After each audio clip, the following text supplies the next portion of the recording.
Bonsoir à vous, bienvenue si vous nous rejoignez sur France 24. À la une de l'actualité en France, quel avenir pour la Macronie après les législatives?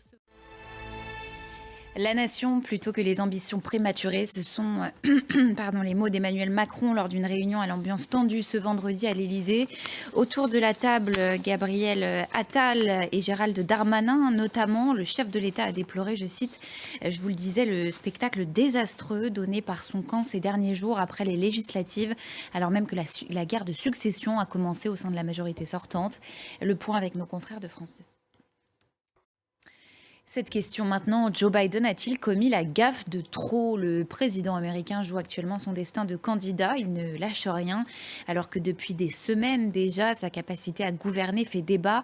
Hier soir, il s'est à nouveau illustré depuis le sommet de l'OTAN à Washington, où il a enchaîné les maladresses. Marc de Chalvon. 10e mois de guerre dans la bande de Gaza et les combats se poursuivent du nord au sud du territoire, notamment dans la ville de Gaza au centre. Un mot de cyclisme maintenant avec la 13e étape du Tour de France et c'est arrivé dans la capitale du Béarn, Pau. En Argentine maintenant, c'est un tout autre spectacle pour les deux joueurs de l'équipe de France de rugby, Oscar Gégou et Hugo Oradou. Ils ont tous les deux été mis en examen pour viol aggravé. Ils encourent jusqu'à 20 ans de prison.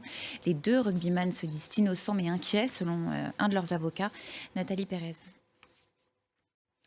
En France, à 2 semaines du coup d'envoi des JO de Paris, on connaît désormais l'identité des porte-drapeaux français pour la cérémonie d'ouverture. Le nageur Florent Manodou et la lanceuse de disques Mélina Robert-Michon ont été désignés. Et c'est la fin de ce journal. Merci beaucoup pour votre attention. Tout de suite, la semaine dans le monde avec Ashrène Verdian. Excellente soirée à vous sur France 24.